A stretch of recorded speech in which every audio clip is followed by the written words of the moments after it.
Live from Morrison Stadium here in Omaha, Nebraska, it is Sunday afternoon soccer as the Creighton Bluejays face the Eastern Michigan Eagles and look to keep this early season momentum rolling along. With John Schreiner, I'm Donnie Barnes as we welcome you into our broadcast booth. Another test for this young Blue Jays squad today. They've won 3 of their first 4 on this 2019 season, off to that positive start as they've shown so much improvement. But a big test today, John, against an Eastern Michigan team who are much more rested than the Jays are. Yes, they are. They haven't played a game in a week now. So against the Creighton team that scores most of their goals in the second half of games, 4 out of their 5 goals have came in the second half of games. The second half today might be very interesting. Let's look at some of the pregame stats for this matchup this afternoon. As the Jays, we've talked about how much more potent they are offensively, and you see them doubling up Eastern Michigan in shots so far. Yeah, and it's all due to this youth movement. They brought in some dynamic attacking players that they didn't have last year, obviously, and it's made a big difference. And some of those young players have made a difference on the defensive end as well. Yeah, the Blue Jays had tons of pressure against Iowa State on Friday before finally breaking through with an 88th minute goal from Skylar Heinrich. Heinrich, their leading scorer so far, not in the starting lineup today. We'll have more of those starting lineups and your opening kick coming up next. It's the Jays in Eastern Michigan here on Jays Video.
Almost set for opening kick here at Morrison as Creighton and Eastern Michigan prepare to face off in the 5th game of the season for each of them.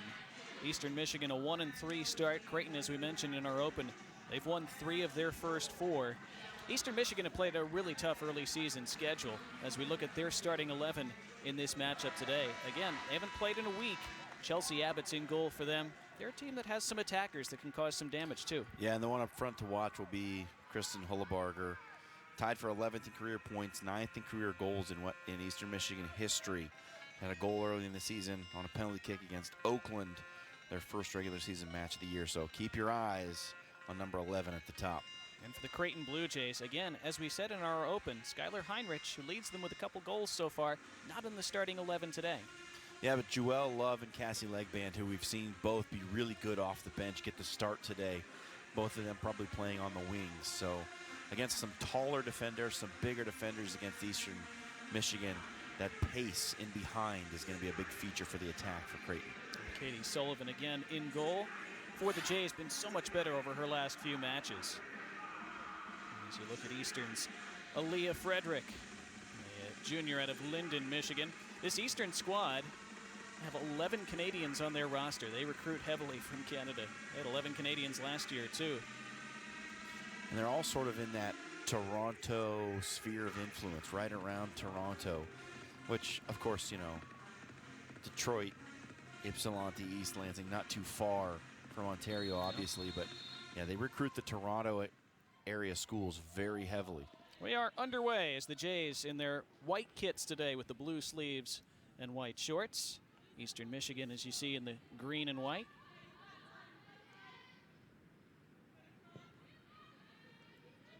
Creighton got off to a fast start against Iowa State, at least in terms of chances created on Friday. They put the Cyclones under a lot of first half pressure. Again, it took until the 88th minute for them to find the back of the net. It was a very deserved 1-0 victory that could have been much larger.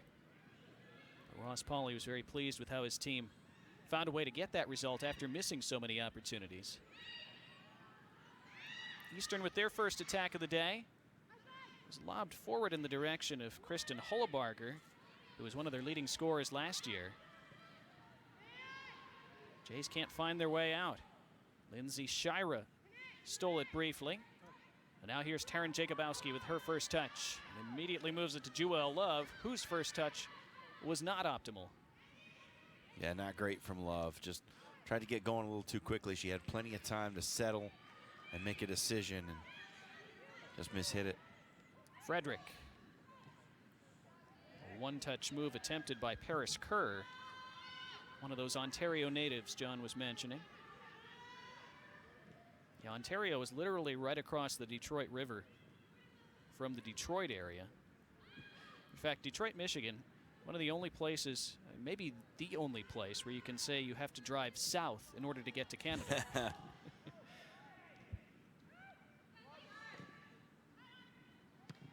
So it's been a fertile recruiting ground for this Eastern program. Yeah, Windsor, Ontario That's is right. that town right across the bridge, and Eastern have a player from Windsor on their roster. 2 minutes in, 0-0. As the Jays a little bit on the back foot early on. Eastern maybe looking like a team that haven't played in a week versus Creighton, who had to grind one out on Friday. We wondered going in if maybe we'd see that start to tell in the second half. The Jays would love to grab an early lead and have something to protect and build off of in those second 45. But on the other hand, John, we've talked so much about how much bigger and deeper this roster is for the Jays this year. 35 players, most they've ever had by far, 17 newcomers. So in theory, you would hope they have the depth to deal with 2 games in 2 days. Well, I think Ross is definitely testing it right now. He's got a couple players who have been normally in the starting role, in namely Skylar Heinrich, Emma Brosh, who've been big contributors throughout each of the first 4 games this season, both starting the game on the bench. So you'd hope that the depth is there, and they're gonna test it out today. Sabrina McNeil in the middle of the park for the Eagles. Now Tessa Osborne playing it down the right flank for Frederick, who keeps it in play. Squaring up against Atkinson. Now top of the box, Hollebarger drops it for a left-footed effort, well over the bar from Sabrina McNeil. That was quick back-to-front movement right there from Eastern Michigan. Good combinations, Frederick getting down the wing. And this is going to be the trouble, kind of, I think, for Creighton throughout the season, is if those, playing this 4-3-3 system, if those outside wingers don't get back, don't recover well enough, you're going to leave gaps at the back. There is Scott Hall in his 21st season as Eastern Michigan's head coach, the longest tenured coach in the MAC conference. He's won 3 MAC titles during his 2+ decades in charge. Here is Jewel Love, her first attack forward, but she's tackled off the ball by Aaliyah Frederick. Kylie France looking to go down the line, but much too far for Paris Kerr. Swept up then by Grossinger. Katie Sullivan with her first early touch.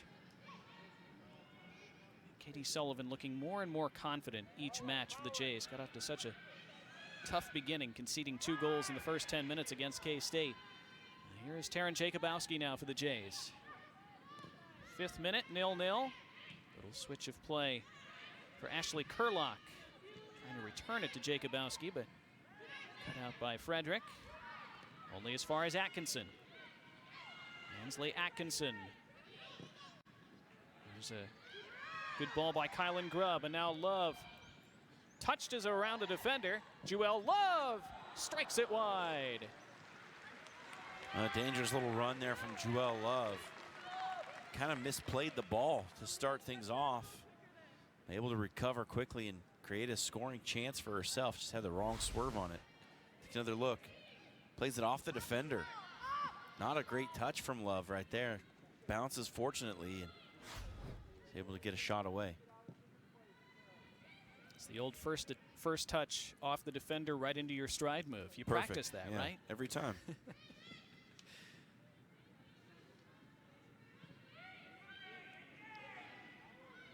So Creighton with the first clear-sighted goal in this match. Atkinson. Kate Johnson in that starting 11 today. Jacobowski. Jays content to stay in possession and patiently build their way out of the back. Jordy Rothwell, who looked very good against Iowa State on Friday. Jalen Bosock has gotten herself forward from that right flank. Kept it moving. Here's Jacobowski and then Atkinson. With Love in front of her, Ansley Atkinson now chips it toward goal, but an easy take for Mabel Dunn. Yeah, you'd like to see Atkinson just pick her head up and choose an option rather than to just sort of blindly play it into the box. She had her head down the whole way. Wasn't really looking to pick out a runner. It's just kind of a play and pray. France spreads it to her back line and Osborne. Leah Frederick toward the middle of the park, intended for Hullebarger.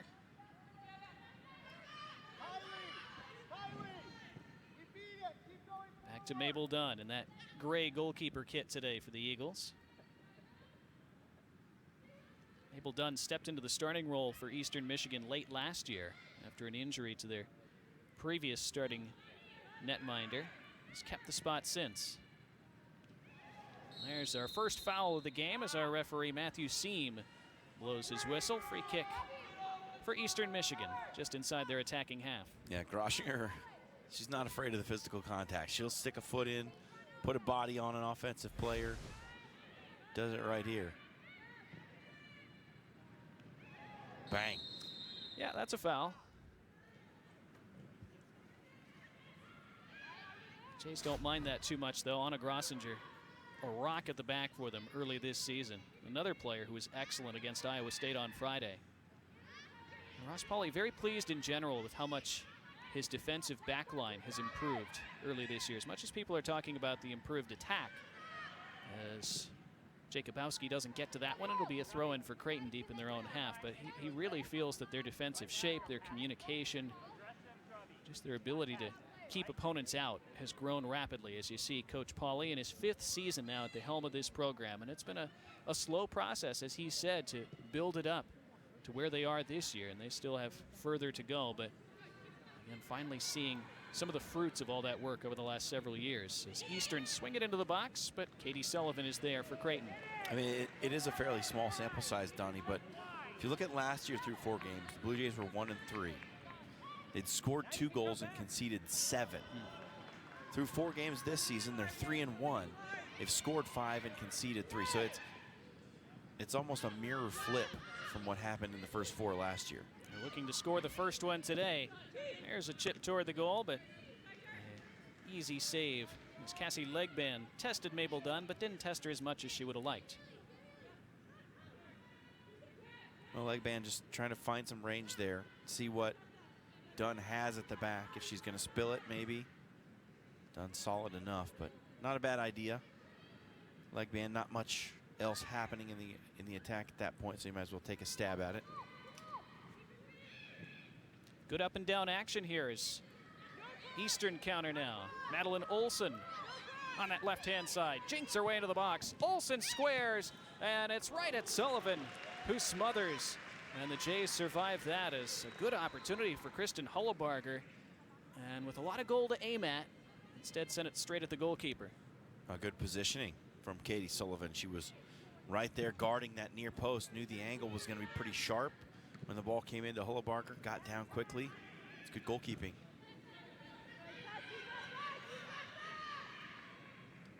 Now the Jays trying to force a turnover. Good work by Tessa Osborne to keep possession, keep her team out of danger. Yeah, Katie Sullivan, she was named to the Big East honor roll last week for her strong 2 matches against South Dakota State and then Clemson. And then kept a clean sheet along with her back line on Friday in that 1-0 win over Iowa State.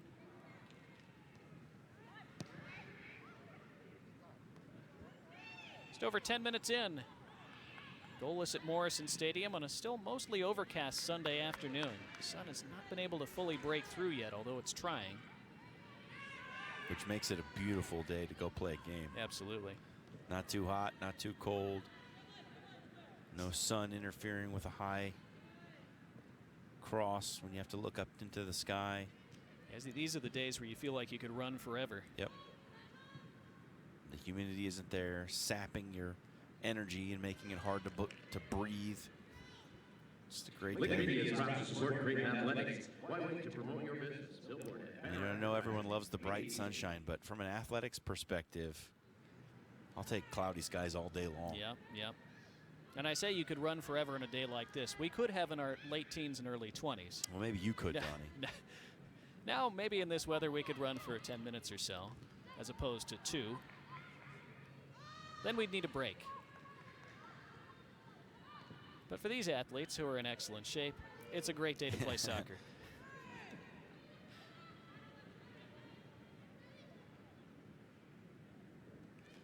You say we could run forever. I say we could run 4 minutes.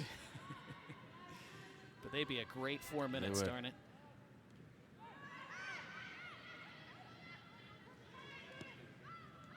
Eastern just trying to take the sting out of the game after Creighton had a good little spell. There's Bosock stepping up. Just eluded her on that second touch, though. She tried to spring a counter.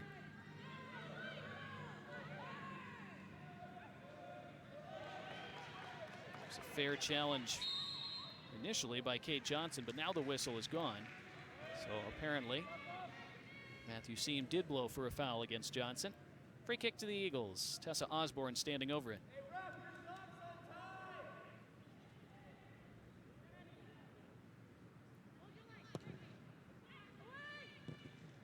Easily dealt with by Ashley Kurlock. See what the Jays can make here. They have 3 up in the attack. Jacobowski finds Love on the left. Jewel Love looking to use that pace of hers, but couldn't quite get past Aaliyah Frederick. Chases it into the corner. Wanted to shield it out for a corner, but it didn't have enough spin on it.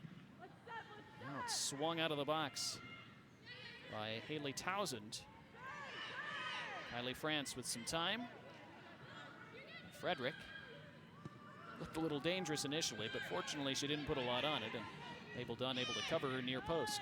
Alira Fredericks had some good defensive moments already here against Jewel Love. She's been very solid. Hasn't let Love's pace get her into that headspace where you start making mistakes. She's been staying home, making good tackles, not stabbing at the ball, and not falling for the feints. Atkinson taking the throw for Creighton and nutmegging Kylie France. Now Bosock ranging forward. Beat the first defender with that initial ball. Recycles it. Now the cross over Kylan Grubb's head. Falls to Love, who touches it to Jacobowski. Jacobowski pushed it well wide. The Jays were half-heartedly appealing for a penalty when Love went down in the box. Referee immediately waved it away. It's a good ball from Love and a great setup from Jacobowski. She takes that hard step with the left, lets the ball run onto her right. Watch this. Hard step, comes back to the right foot. I think Taryn would rather have that on her left, though. Still a look that you would often expect her to do a little better with. Certainly capable of putting that on frame. Good persistence there by Grubb to win a, at least she thought to win a throw, but it's an Eastern Michigan throw instead.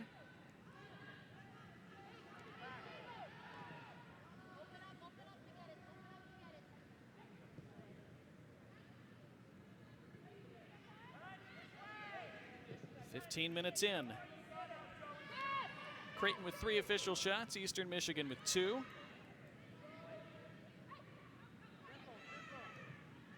Relatively even first 15 minutes. Johnson, Grubb, neat one touch to Kurlock. Now leg bands, top of the box. Grubb couldn't win the header. Kurlock pursuing, but out comes Mabel Dunn to calm things down for Eastern. Game is just played so differently for Creighton when Kylan Grubb is in there. She serves as the target forward, and they love to launch balls up toward her. And she's so good at getting on the end of them and controlling them that the long ball from 15, 20, 25 yards away becomes the norm when she's at the center. And then they'll put Skylar Heinrich in there at times at the center forward, and then it's totally different. It's all through balls along the turf. It's just interesting to see the way the dynamic of the team changes based on who's at the center forward position. It's almost completely different strategies depending on the personnel. Jewel Love caught Aaliyah Frederick late there, so Eastern Michigan can relieve pressure with this free kick. But you're right, John, and we were noticing in pregame as we'll see this foul again from Love. Late slide in there. And a clear decision for Matthew Seema, referee. But this Eastern back line, they do have a lot of size and physicality. So those long balls over the top, as you were mentioning, you would think Eastern would enjoy playing against that. And it'll be interesting to see as well if and when we see Skylar Heinrich, as this is going to be a free kick for Eastern as Paris Kerr was bundled over. It's going to be a dangerous spot for the Eagles in just a moment. But when we see Skylar Heinrich later in this game, how will Eastern adapt to, as you said, what's going to be a different looking attack for the Jays? Yeah, and then, obviously balls into the air against taller defenders, you have less chance of winning. But most of the time, not always, but most of the time, those taller defenders are a little less fleet of foot, so you can beat them with through balls along the deck. Sabrina McNeil into the box. The header won by both Bosock and Jordy Rothwell, who were in good position. As the Jays dealt with that. Throw for Eastern.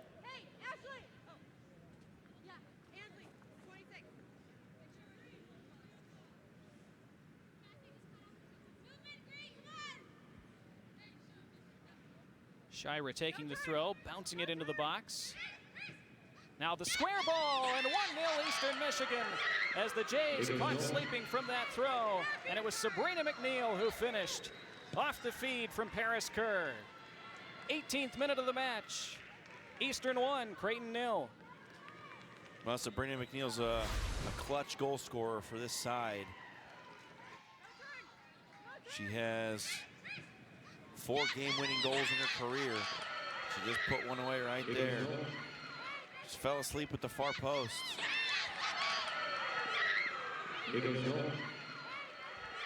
Not a good look.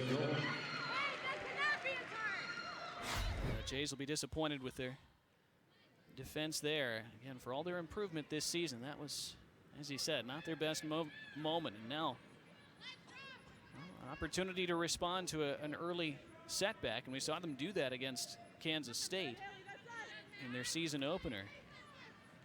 Again, and I know we've talked about it a lot in these first 20 minutes. We talked about it in our open.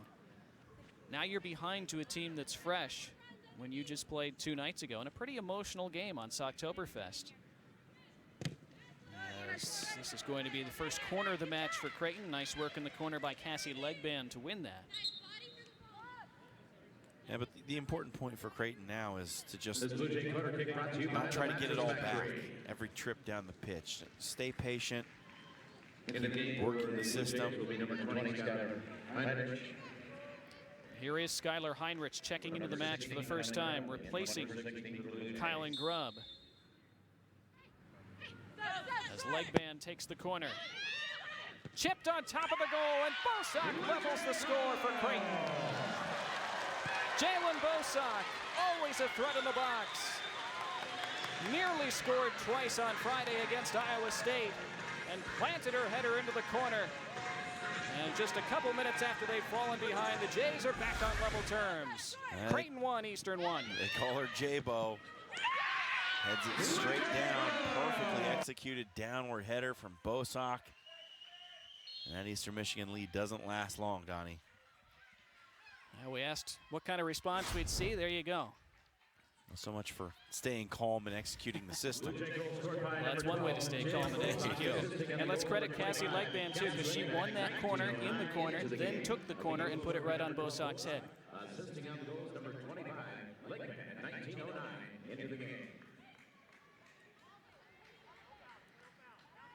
We've seen the last couple of years, the Jays love to do that from dead ball situations. They know what a threat Jalen Bosock is in the air. We talked about it off air before the match, John. A couple times last year when the Jays didn't really have a lot in attack, they tried sticking Bosock up top just to see if they could feed her balls. Didn't really work out that well, but in those set piece situations, she is always dangerous. This is offside as play is whistled down. Pretty clear offside there as Madeline Olson went too early for the through ball, but Jay's constantly aiming those free kicks and corners toward Bosock's head, and she finally was able to find the net. Second goal of the season for Bosock. Yeah, that's right. Her other goal was with her feet off a corner kick, off a scramble and a couple deflections. That was the match winner against South Dakota State.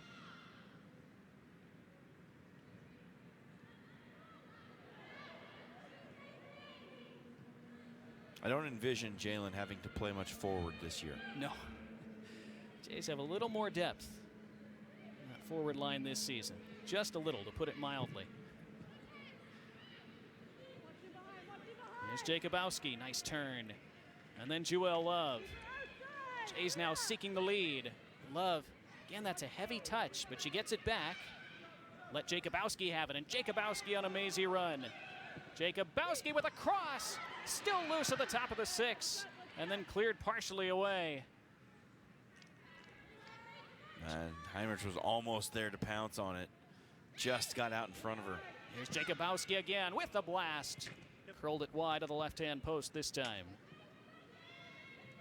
Outdoor advertising works around the clock. And that's one of the things, you know, obviously throughout her career, not much to complain about from Tara Jacobowski from an effort, physicality, leadership standpoint.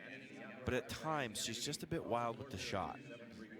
You'd like to see her keep that on frame, at least force the goalkeeper to make a save right there. She had enough space and time to do something with it and just didn't quite get it on frame. If I have a complaint about Taryn's game, it's that she's just a little wild with the shot sometimes. Love again. Again gets a kind bounce off the defender. There's a neat touch to open up some space for the cross. Heinrich trying to knot it toward goal from a difficult angle. Now Atkinson steps up, but couldn't take it cleanly off the chest. Mabel Dunn boots it clear. Rossinger. And that savvy play. And Kurlock off the bar. Heinrich follows up, and Heinrich puts Creighton in front. What a shot from Ashley Kurlock to create that opportunity. And Skylar Heinrich, the ultimate poacher's goal right there. And when we watch this, I just want you to see the kind of composure that she displays on this finish. And remember, she's only a freshman. Already her third of the year, Skylar Heinrich scored the match winner on Friday in the 88th minute and puts Creighton in the lead today. But it was all from the blast by Ashley Kurlock. Look at the awareness to take the touch, settle, know she had enough time. She could have tried to hit that first time on the volley, and who knows where it would have ended up. But instead, she took it off her thigh, let it settle, and then placed a simple ball past the keeper. That is just composure beyond her years. So the Jays have turned it around after conceding the opening goal just over 6 minutes ago. They now find themselves in front. So I did some digging, Donnie, about some of the players that come to mind when you think about great goal scorers in Creighton women's soccer history. Here's Heinrich looking for her second off the steal. Skylar Heinrich, it's 3-1 Creighton. She picked her defender clean. She again showed the composure to roll it into the corner, and the Jays are in command. This is a blitz. This is just an all-out foray into the ascendancy for Creighton. Fall down a goal and then score 3 in about the span of 4 minutes. And it was Tessa Osborne that Heinrich victimized there. An inch-perfect finish. And the Jays want more as Ansley Atkinson strides forward. Heinrich on a hat trick, and she thought she was going to have leg band on the overlap there. That's the first thing the Jays have done suboptimally in the last 7 minutes. Well, they have it back once more. Relentless from Creighton now as Atkinson draws a free kick right outside the box. All Creighton at the moment. But again, the last goal, it's another defender who doesn't realize the kind of speed that Skylar Heinrich possesses.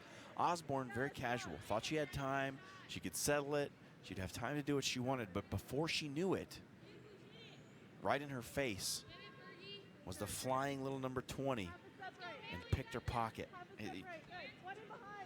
She's a different level of athlete. Now Ansley Atkinson standing over a good shooting position right outside the box. See a 5-person wall in front of her. Heinrich is the Creighton player in that wall for the Jays. Atkinson, it's a good strike on target. Mabel Dunn fumbled it at the first attempt, but was able to gather. Well, now I'll finish my thought about Heinrich as she just put one away. But I went back and looked at, a couple of the great goal scorers in Creighton women's history. And the one that comes to mind first that most people will remember is Lauren Sullivan. Mm-hmm. Do you know how many goals Lauren Sullivan scored in her freshman season? You're going to tell me. I'm going to tell you. She played in 18 matches and scored 3 goals. Wow. And Skylar Heinrich now this year? 4. Yeah. The all-time leading goal scorer for Creighton, Marcy Gans. She was a freshman in 2005. Played all 21 matches, scored 8. Wow. And 8's really good 8's for a freshman really good. year in college soccer. Heinrich now, through 4 games and basically a half, has 4. She's in the conversation already. Yeah. Among some of the greats who've come through here. Well, we talked about it during the opening match where Heinrich scored that equalizer in the second half. Here's Jacobowski now. Bit of a heavy touch as it spun away from her, and Mabel Dunn out to claim.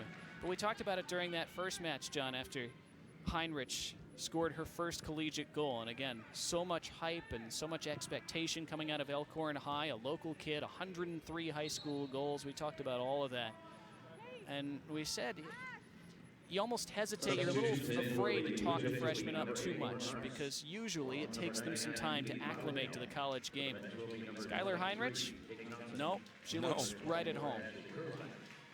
I mean, again, both the goals she scored today were results of just immense composure. The first probably more so than the second, but still, to steal that pass from a defender and then just pick out the corner and play it along the ground. Don't let the adrenaline of the moment get to you and blast one over the bar. She just played a simple, it was essentially a pass into the back of the net, past the keeper. It's the sign of a forward who is confident in their ability and not necessarily hunting goals, but seeking opportunity. Nice turn by Legband, but couldn't beat the second defender. Cassie Legband, though, talks so much about players like Heinrich. We'll hold that thought because here they go again with Jacobowski. Taryn Jacobowski on her left. Didn't get the connection she wanted. But Cassie Legband, one of these returners for Creighton, who looks so much improved this year and so much more dangerous in the attack. Yeah, she looks like a night and day difference between last year and this year. It's been really, really good. Well, Eastern Michigan just want to settle this game down a bit and find their footing again. They took that 1-0 lead in the 18th minute. To a very strong start. And again, this match isn't over yet because we talked about Jays playing 2 games in 48 hours and Eastern not playing in a week. So I think Eastern would, at least coming into this match, would have liked their chances in the second half if they could stay in this. Jays were screaming for handball there, nothing given. And so Lindsay Shira continues the attack, and Shira does pull one back from Eastern with a spectacular effort from outside the box. And now the Eagles are right back in it. It's 3-2. Well, that was an adventure. Shira, who had started all 4 games up to this point, didn't get the start today, comes in off the bench. Look at that left-footed curler. It's right down the middle of the goal, but tough for Sullivan to deal with. She was slightly off her line and just ducked under the bar. Second career goal for Lindsay Shira. Well, Creighton, after taking that 3-1 advantage, they had a couple good opportunities, didn't they, to make it 4. And even though you're still in the first half at 4-1, you'd feel this match was just about put to bed. A couple of slack touches, couple of scuffed finishes, and now Eastern, a bolt from the blue, and they're right back in this thing, and still so much time left. Being for a wild end to this first half. Well, it's something else we've said repeatedly in these early weeks for Creighton. This is such a much more entertaining side to watch than in recent seasons. And maybe today a little bit more entertaining than Ross Pauley would prefer. Hey, entertaining for Ross Pauley is putting a W in the right column. Well, the Jays still in position to do that, but a long way to go before that's a reality. That's a slack ball from Atkinson, but she gets away with it as Brosh was able to track it down. Emma Brosh is in the game now. She didn't start, as we talked about. Now Jacobowski tenaciously wins it back in the midfield, and Taryn Jacobowski for Heinrich, who's on a hat trick, but is denied by Dunn. That was a great find from Jacobowski. Had to play the ball back across her body to find wide open Skylar Heinrich, who had a good bit of space and put a good contact on the ball. Just that Dunn was in the right position to stop it. And as you said, 3 of those, what we would consider regular starters, back in there for Creighton now. Lauren Harks and Keely Fothergill in those center mid roles, and Emma Brosh on the outside left. Skylar Heinrich was sniffing around again a moment ago.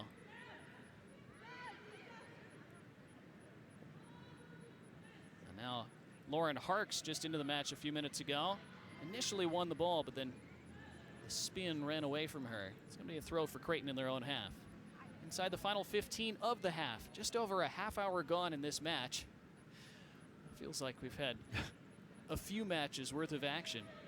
That's just fine with us.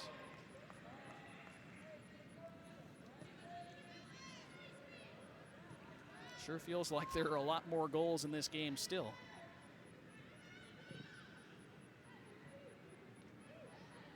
Jacobowski couldn't shield that ball off as Tessa Osborne won it. Now Eastern go in search of an equalizer, which would sure feel unlikely considering how things were a few minutes ago. This is Shira, who pulled them to within 1. Falls at the top of the box to Olsen. Shira, a little bit further out from her goal a moment ago, chose not to shoot this time and couldn't pick out a teammate. Now Jacobowski counters for the Jays right through that center circle. Clips it on for Skylar Heinrich, who lopes it down with her speed. And Heinrich to Atkinson, and it ran away from her. Jacobowski follows up. Pushes it to Heinrich. And Heinrich strikes and has the hat trick. Skylar Heinrich, her 3rd of the match. She scored 3 in under 15 minutes on the pitch. It's 4-2 Jays. Wow. What a finish from Heinrich. No cross, she says. Hit strikes across the ball, so it curls back in toward the keeper. Dunn misjudged it. Ends up in the back corner. And that is a special performance from a very young player. A hat trick in her freshman season.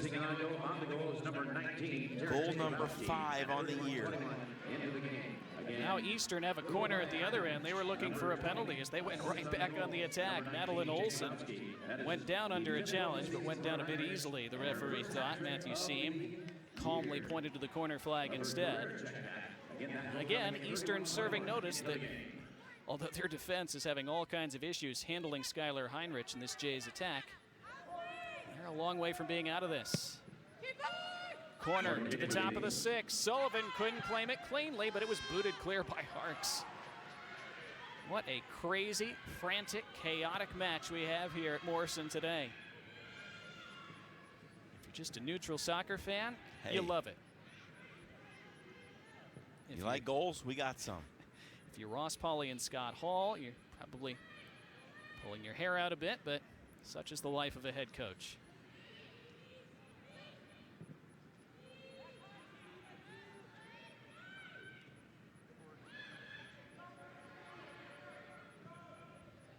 That back line of Eastern Michigan a bit beleaguered.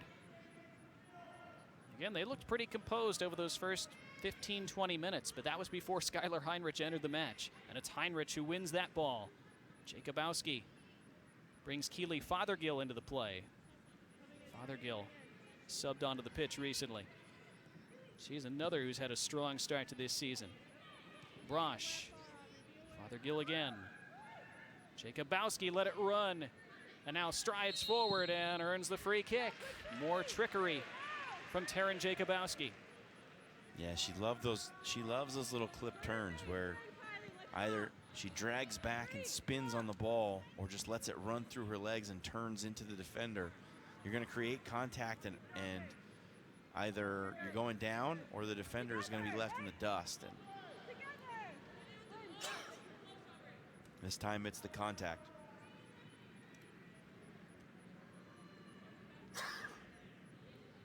Could the Jays score 5.5? They still have over 11 minutes to do so. Atkinson into the box. There's Bosak. It was dropped initially by Dunn through that heavy traffic. Nobody was there to find the loose ball for Creighton. And again, that Eastern Michigan defense creaking and rocking on the ropes.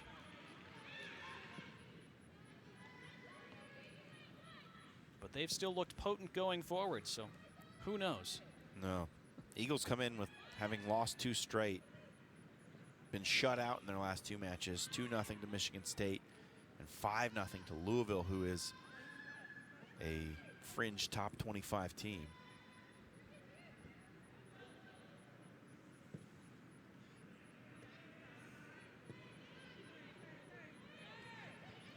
So, I mean, they have it in them to concede goals. I mean, you look up and down the schedule, and they've conceded, but 4 in the first half has got to be pretty surprising. Jalen Bosak, Fothergill, Atkinson making a run. Fothergill finds her, and Atkinson wanted to slide Heinrich in, instead plays to Harks, and then Heinrich has her 4th, and Creighton have their 5th. And this is incredible. I am stunned right now. Skylar Heinrich came onto the pitch with about 26 minutes to go in the half. There's now just under 10. She's got 4 goals in about 15 minutes, Donnie. This is unbelievable. And what a ball from Lauren Harks. Inch perfect. The grad transfer making a big impact there. My goodness. And when you combine that kind of quality of service with Heinrich's tools, that's tough to deal with for a defense. And Eastern have been thoroughly unable to deal with it at all. And now Creighton have matched their goals total for the first 4 games of the season here in the first half. Well, this is a little hyperbolic, but it feels like they've matched their goal total from all of last year in one half. It certainly does. It's just amazing, and you didn't expect anything like this, and we probably won't see anything like this the rest of the year, but it's amazing how much more entertaining Creighton are to watch this year. Just so many more game changers throughout that lineup. Eastern are going to have a free kick here in the midfield. Looked for a moment like Matthew Seam was going to his pocket. That would have been surprising, but maybe just had an itch. Skylar Heinrich now has 6 goals in the season. The nation's leader, Ordonez from Virginia, has 9. Coming into today, the leading scorer in the nation had 9 goals. Skylar Heinrich is probably going to be in the top 10 in scoring after this week. Yeah. At the rate this match is going, she could be all by herself. But here come Eastern trying to pull one of those back. Kylie France tackled tenaciously by a couple until it finally spun away from her. Now the Jays have Jacobowski down behind the play. slowly rolling to her feet as Atkinson was tackled by Lindsay Shira. Jacobowski out of your picture, but slowly back to her feet and walking again.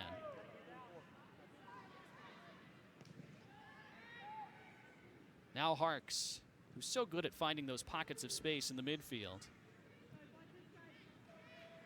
Jacobowski down the line for Legband. That's a good ball, and Legband runs onto it to the byline, and her cross cut out, but at the expense of a corner.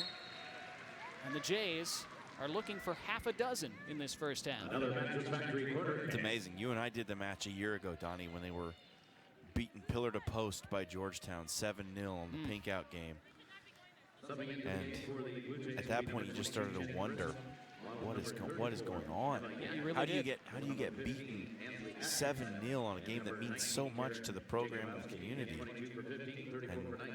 And I'm sure it was really frustrating for Ross and company too, but to watch them and the turnaround that they've experienced this year, and now with just under 7 minutes to go in the first half of a game in 2019, they've got 5 on the board.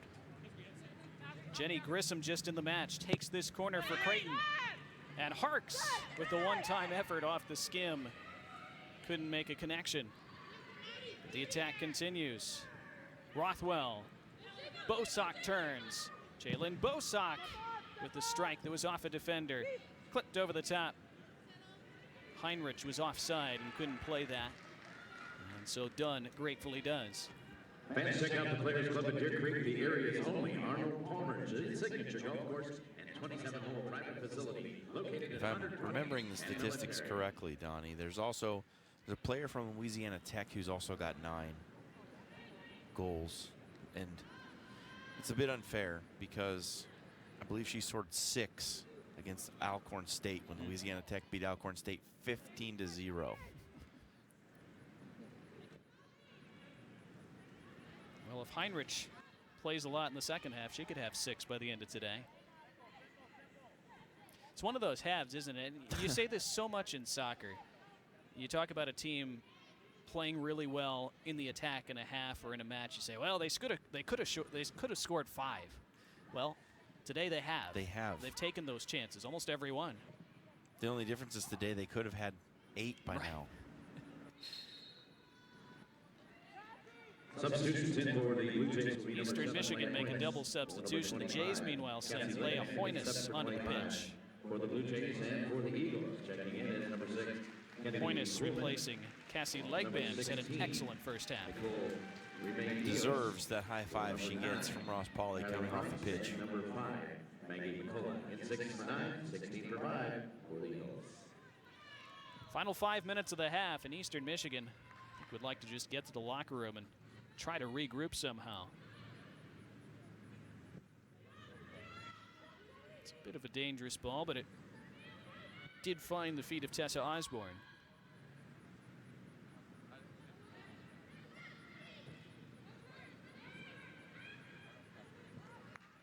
Kennedy Kuhlman, who just subbed on. Bosock cuts this out for Creighton.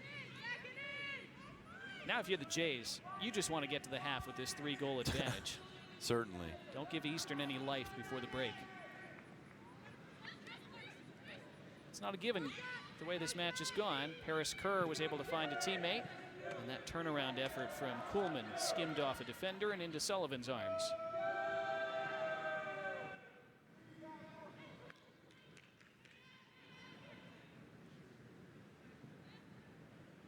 Katie Sullivan put under no pressure. She's lucky that the referee wasn't paying too close attention there, Donnie. She was standing outside of the penalty box with the ball in her hands. Yeah, I thought that seemed odd. And he didn't say anything. The Eastern bench didn't seem to really protest either. Meanwhile, Jenny Grissom marauding on the left for Creighton, and she earns a corner. Jenny Grissom, one of those 17 newcomers on this Creighton roster this year. Freshman from Kerrville, Texas, who plans to major in biochemistry, and she's going to take this corner herself. Plays it short to Fothergill, who curls it in. Punched away by Dunn, who is then fouled in a heavy collision. Leah Hoynes stayed down for a moment. Talked about Hoynes during these opening matches. Hasn't really sparked for her on the pitch yet, but the Jays really like her potential and the different dimension that she brings as well with her size in the box. Yeah, she's another one who's a big target forward that you can lob balls up to the front and let her control and play hold up with.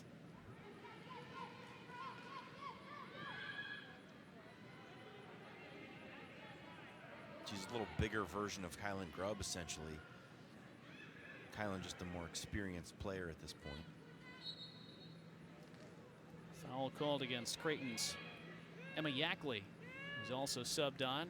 Free kick for Eastern Michigan inside these final 3 first-half minutes. The sun just finally emerging here at Morrison. I just want to go back to that moment. Last trip down for Michigan State when Sullivan, she collects the ball once again. Steps outside the box with the ball in her hands. That's an indirect free kick from the spot. Wherever she crosses the line, she's done it again. She's stepping outside of the area with the ball in her hands, Donnie. I don't know what's going on here, why it's not being called. Emma Yackley for Creighton. You can't be the goalkeeper and just run around and touch the ball with your hands all over the field. That's not how the rules work. Skylar Heinrich has seemed to make her own rules in this first half, and she earns another corner. The D at the top of the box is not part of the penalty box. That is the regular field of play. And as soon as she steps out of that box with the ball in her hands, it should be dead ball, indirect free kick right from the spot. Yeah, I keep wondering if we're missing something there, if there's some rule we're not aware of. But here's Grissom with another corner, clipped to the top of that 6-yard area. And it came off the head of Jordy Rothwell, who couldn't get over it and steer it on target. Approaching the final minute of the first half, as Eastern make 2 more late subs. Peyton Davis, one of their captains and leaders. Number 12, Paris Kerr, and number 11, Kristen Hillbarger. Once again sniffing around by that back line, trying to create a turnover, and now it does fall to Heinrich. Fothergill, Jays aren't done yet in this half. Hoynes returns it to Fothergill, who is able to clip it to Yackley. Back to Keely Fothergill, whose shot was charged down. Hoynes still tussling for it, finally outnumbered. And then Bosak heavily fouls Peyton Davis. And Bosak might earn her way into the book here, as Matthew Seam calls her over and will show her the yellow card. Yeah, she wasn't playing the ball. That's the call there. The reason she gets the yellow card, she just squares up the offensive player and puts a shoulder in with no intention of actually winning the ball. She was just trying to knock the other player off. That's going to be a foul. We'll see it again. Bosak, always a physical player. Bit much that time. Final half a minute, half number 1. Jays a little bit of defensive work to do. They manage it. Now Grissom just stood on the ball when she was trying to make a move. That gives Eastern one more potential attacking opportunity as Amanda Cripps clipped it for McNeil into the box, sent away by Harks. 5, 4, 3, 2. Referee blew his whistle. That was odd. He started to blow his whistle with 5 seconds left. Anyway, 5 goals for Creighton in the first half. Skylar Heinrich has every reason to smile. Remember, she didn't start. She came on as a sub and then promptly put 4 in the net. And the Jays, at the half, incredibly lead Eastern by 5 goals to 2. A lot of highlights to show you. I don't know if we'll have time to show you all of them, but we'll try when we come back.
Back here at Morrison Stadium after a spectacular opening 45 minutes of soccer that sees the Creighton Bluejays lead the Eastern Michigan Eagles by 5 goals to 2. Oh, you want highlights? We got some highlights for you. Let's show you those highlights from half number 1. As the Eastern Michigan Eagles, it's easy to forget now, they struck first in the 17th minute, John Schreiner. Yeah, they did. 17:51, Sabrina McNeil, assisted by Paris Kerr and Lindsay Shira. Great ball across the 6-yard box. And Sabrina McNeil, as she's done throughout her career, puts away an opportunity for Eastern Michigan, but it didn't take long for the Blue Jays to answer. Jalen Bosock from the corner. Good corner created by Cassie Legband. Great delivery. Bosock knows what to do with it. And then the Skylar Heinrich show began. Spectacular initial strike from Ashley Kurlock. Heinrich was on hand with the rebound. As you said at the time, such great composure to take that extra touch. Yeah, it's marvelous for a freshman to be able to do that. And then the speed. She hunts down the defender, plays a simple passing ball into the back of the net. We thought, oh, 2 goals. Skylar Heinrich, nice day. Well, first, Eastern Michigan would reduce the deficit briefly. Lindsay Shira, spectacular strike. Yeah, it's just a well-struck ball right down the middle. Goalkeeper off her line just a little bit, misjudged the jump. And it looked like Eastern Michigan was right back in, but guess who is still on the other end of the pitch? Skylar Heinrich with a great ball, tight angle, hits it across the ball so it swerves back toward goal. Well struck, and she wasn't done with the hat trick. Adds the 4th on a great through ball. Put Creighton up 3 goals as we head to the break. It was Lauren Harks who delivered that beautiful slide rule pass to put Heinrich in again. Skylar Heinrich could have scored 4 or 5 against Iowa State on Friday. She did score 4 in the first half after coming on as a sub here today. 5-2 Creighton at the break. We'll come back with your second half. Could the Jays get to 10? Well, you wouldn't bet against it. More next.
Back for the second 45 at Morrison Stadium. 5-2 Creighton as we begin half number 2. Donnie Barnes back with John Schreiner. Tough act to follow that first half. The Jays with the most prolific half of soccer in their program history. The first time a Creighton Blue Jays women's soccer player has scored 4 in a match, let alone inside 30 minutes on the pitch, as Skylar Heinrich did, as the Jays immediately go on the attack to start half number 2. Jewel Love back out there. Now, welcome to the record book, Skylar Heinrich. Yeah, and Love crosses with her left toward the top of the 6. It just went over the head of Jenny Grissom, but she keeps it in play along the end line.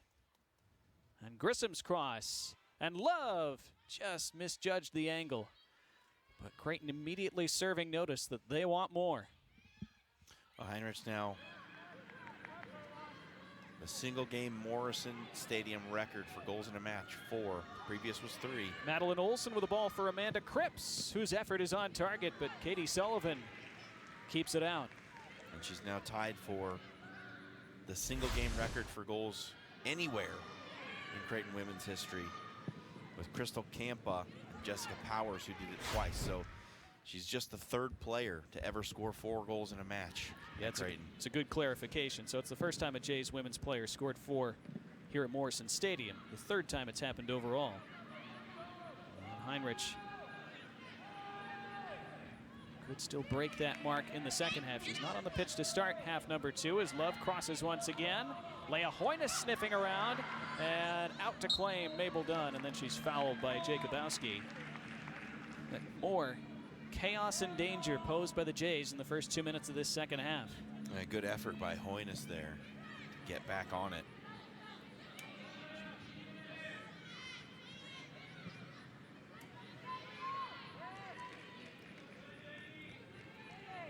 Let's not overlook Eastern getting through the Jays back line pretty easily on their first attack of the half as well. That can't please Ross Polly, because as great as the Jays have been in the attacking half in this match, they've been a little suspect defensively, and that's something they're going to want to clean up going forward. Well, no doubt, and as you and I have talked about in the past, Donnie, they're starting 2 freshman center backs. You know, there's going to be growing pains there with Groschinger and Rothwell. The payoff is obviously going to be that those 2 are going to be tremendously experienced and will have hopefully long and fruitful careers here at Creighton. But, you know, you have to put up with some of those growing pains when you're breaking in 2 freshman center backs. Free kick taken by Aubrey Martin.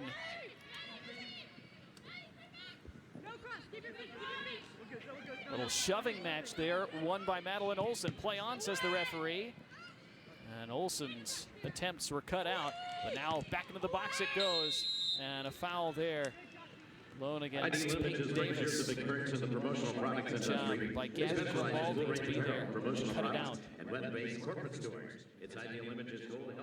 I will be interested to see now, the longer this 3-goal lead holds up, I think the longer it'll be before Skylar Heinrich sees the pitch again. You know, having played so many minutes on Friday, getting that late goal, getting 4 in the first half here in this one, Ross may just think it prudent to hold her out. Boy, Eastern's Madeline Olson is down and clearly in a lot of pain. And this does not look good.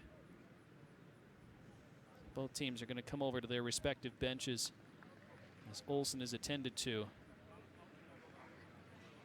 Olson, a junior midfielder from Libertyville, Illinois, and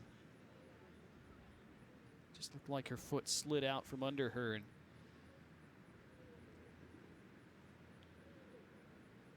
it's always a scary moment. And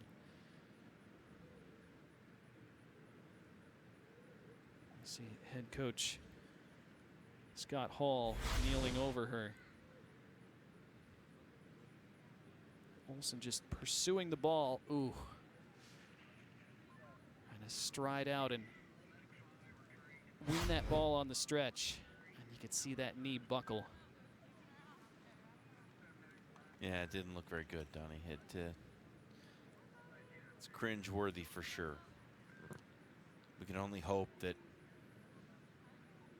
was just a temporary pain, and that Olsen will be okay.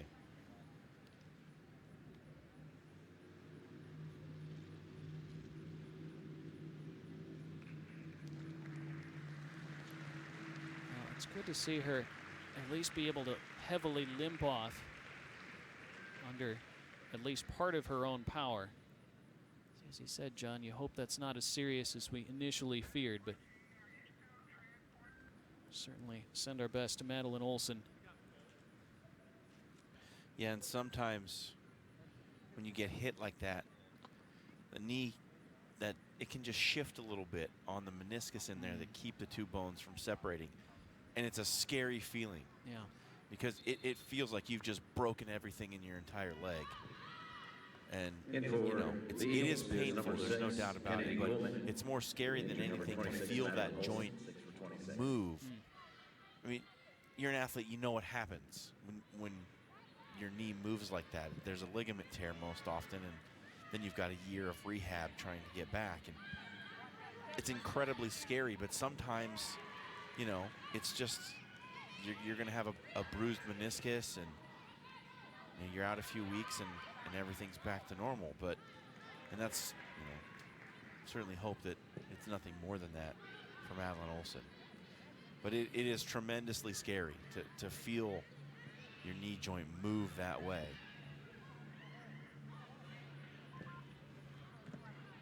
We play on as Hoynes with a neat touch into the path of Taryn Jacobowski. And Jacobowski from distance didn't catch it cleanly. Still forced a save out of Mabel Dunn. And excuse me, it's a new goalkeeper in net for the second half for Eastern. This is Rebecca Prisbillo, who's from Canton, Michigan. We've seen Eastern rotate their goalkeepers along with the rest of their squad throughout their opening matches this year, and so Prisbillo is given the second half today. Yeah, Abbott's had been the other goalkeeper who'd made an appearance. Prisbillo seeing her first action of the season. Now Eastern back on the attack. Kennedy Kuhlman is surrounded, but now a possible turnover. Good job, though, by Creighton's Anna Grossinger to pursue her own deflection and stab it out for a corner. And I thought that there would be a handball call there because of the way that Cripps came through. She spun into the challenge and had her arm extended above her head, and I'm pretty sure the ball hit it. Watch here. She's going to spin into the challenge. Did it come back off her arm? Couldn't see whose arm it hit. Now in the box, the ball ricocheting around. And it's still there for a hit from Peyton Davis, who didn't catch it well. And then from outside the area, what a block by Leah Hoynes. I don't know if that strike was headed on target, but Hoynes got up very acrobatically to deflect it away. It'll be another corner for Eastern. Now this is where they'll be dangerous, Eastern Michigan. They have, as we've said a couple times, some very tall players. Number 17, Aubrey Martin, stands 6 feet tall. You can't miss her in there. She'll be the one to look for. Kylie France with the outswinger in a dangerous area, but there's Katie Sullivan with a good take. And just not a great delivery. It's too far inside, too close to the goalkeeper, allows her to make an easy play. You want to put that ball kind of right between the 6 and the penalty spot and really force the goalkeeper to make a decision. Do I come out or do I stay?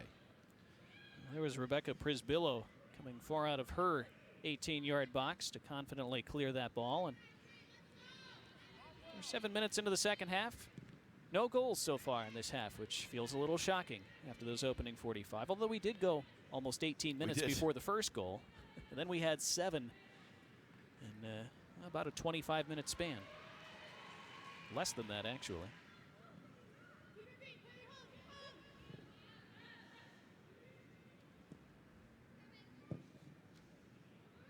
Sullivan trying to find Hoynes with that out ball. And if you're Eastern Michigan in this second half, it's a tall task to come back from 3 goals down. I think at a minimum you want to build a little bit more defensive stability for the remainder of your non-conference and then your MAC season. And that starts in the second 45. Well, certainly. I mean, this is a team that was picked 7th out of 12 in the MAC preseason poll. They've got 2 players returning who were either first or second team All-MAC last year. They've got to be using these matches as building blocks towards something. Sabrina McNeil seems to have picked up a knock, so she goes off. Number 19, Marla Cobeto makes her first appearance of the day. She's from Trenton, Michigan. Outside the Detroit area. This ball's going to fall to Peyton Davis. And Davis was defended well by Gabby Grimaldi, but Eastern keep the pressure on. Decent spell of play for them, and they earn a free kick along this left touch line. Stick with the Bluejays. Yeah, Terry Jacobowski doesn't like the call here, but it's the right one. As she's battling, trying to get in front of Lindsay Shira, she gets the hand up around the shoulder area and starts to pull a little bit. Anytime you do that, it's going to be a foul. Several pairs of legs tussling for that ball. It falls to Jacobowski, who executes her turn neatly. Feeds Jewel Love. And Love, good ball for Leah Hoynes, who had a teammate on the left. Couldn't get the ball sorted out at her feet quickly enough to find Jenny Grissom.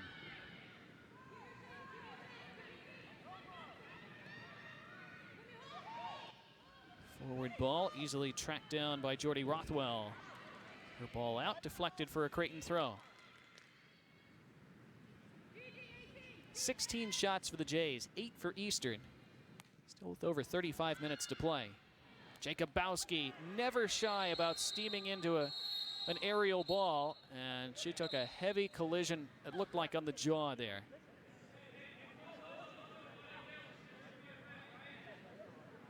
That was a heavy, heavy, heavy challenge.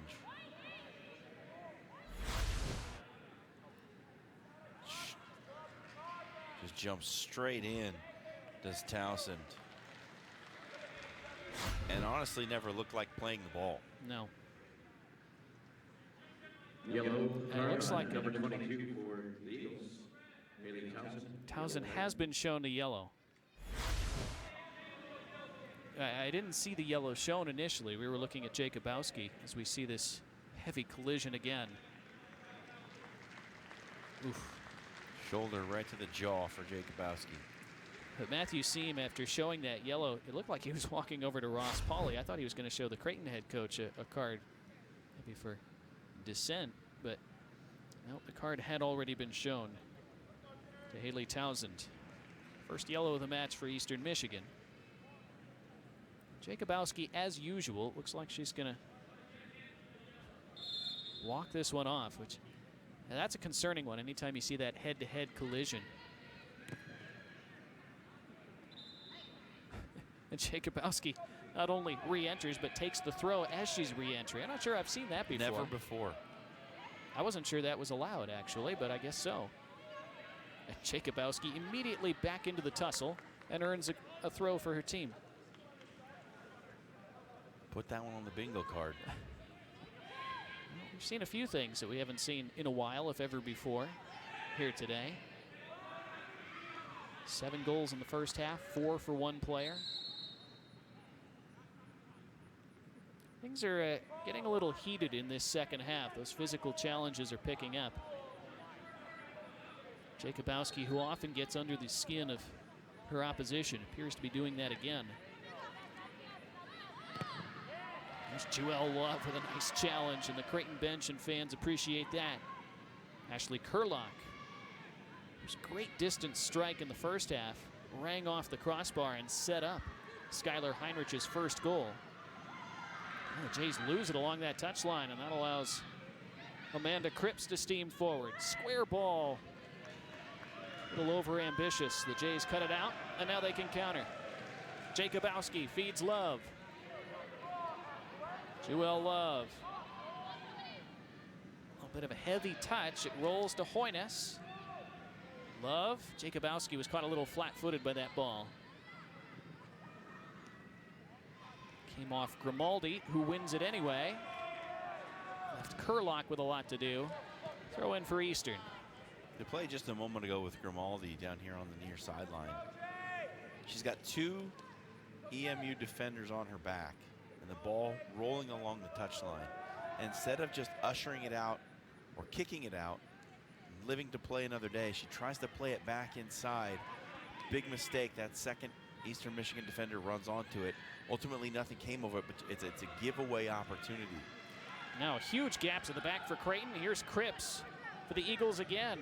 A little slow to make a decision, though. She had a teammate, Peyton Davis, wanting the ball into the box. Continues to be up and down, back and forth, a track meet here at Morrison Stadium. Eastern Michigan's turn again. This is Peyton Davis.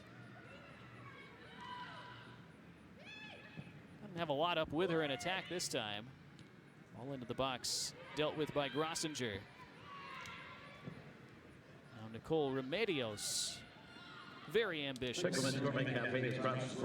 wide. We feel the soccer teams with toasted sandwiches, thin crust pizzas, soups, and freshly chopped salads. We're offering delivery, catering, and pickup I keep thinking the sun's about to finally permanently break through this afternoon, but it remains mostly overcast in Omaha today. But again, maybe part of the high octane up and down style we've seen. We talked early on about how this is a perfect day to run if you're a soccer player with no sun and pleasant temperatures to deal with. It's exactly what we've seen. Yeah, a lot of back and forth action. Not so much the high pressing, but just very direct, aggressive play styles from both teams here. Ball slowly rolling. It stops right on the touchline and stays in play. It's the new turf, Donnie. Exactly. I was about to say, yeah, that's new turf this season. Both the Creighton teams, the men's and women's teams, have raved about it. There's so much more you can do with the ball on the deck because it is not as impossibly slick and fast as the old turf, and there are far fewer unpredictable bobbles and hops, which allows you to be much more controlled with your build-up play. And that's exactly the style that both Creighton women's and men's teams want to have and build going forward. And I think the blades on this one are a little bit finer than the old stuff. And, you know, it creates more, not to get all sciencey, but surface tension on the ball. So Ooh, it slows nice. it down a little bit and plays more like a natural surface.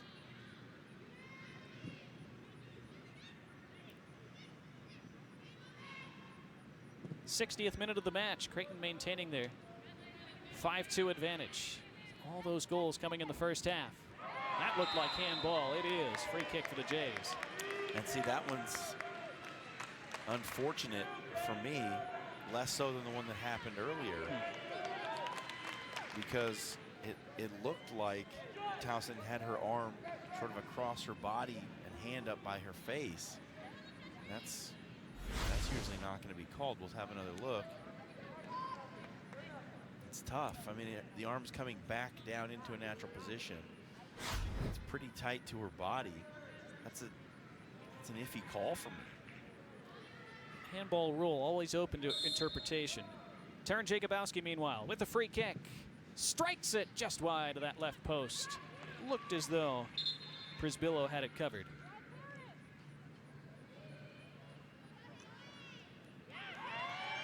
And the strike just hasn't quite been there for Taryn today.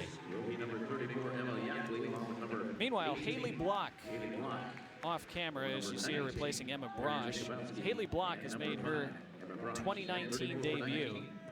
Jacobowski also goes off for Creighton. Haley Block wearing number 18.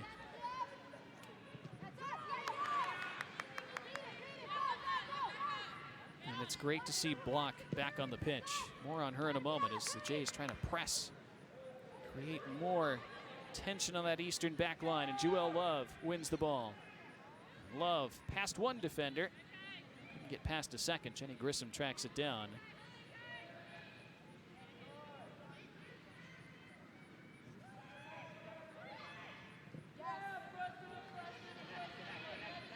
This is Gabby Grimaldi. Ashley Kurlock called for a foul.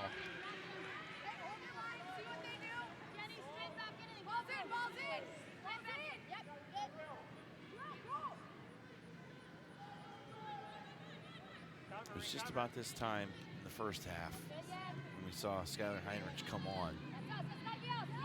Be interested to see, still leading by 3, how long Ross leaves her on the bench.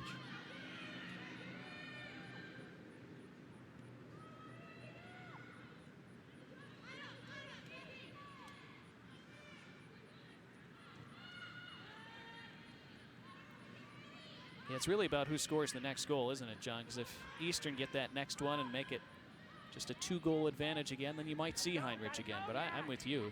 If this stays a 3-goal lead or more for Creighton, I don't know that you risk Skylar Heinrich in this second half if you're Ross Pauly, as much as you would like to see how many goals she could score in a match. Now you got a tough game against Oklahoma, a Big 12 opponent coming up. You've said it, 2 matches in 48 hours. You don't want to burn the young freshman out too early. There is Haley Block. Mentioned she just came on the pitch for the first time this year a couple minutes ago. Great to see her back. This is her first game action in 2 years. She did appear briefly, in a couple matches last year, but mostly missed 2018 with injury. She's had a lot of injuries throughout her career. Junior, she's had a redshirt year in there. From Centennial, Colorado, she's the younger sister of Major League pitcher Ty Block, who of course pitched here at Creighton on his way to the big leagues. You might have heard on our field mic when Haley checked into the match a couple minutes ago how happy her teammates were, hollering out at her. So has to be a great feeling to be back from injury and back on the pitch finally. Well, she was tied for the team lead in assists a couple years ago, so having her back as a player to contribute is just big. Someone to provide service to those forwards up front.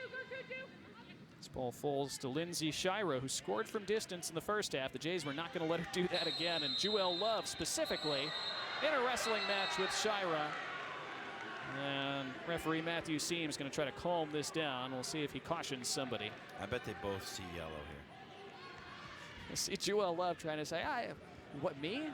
I did nothing. I was just standing here. I'm good. At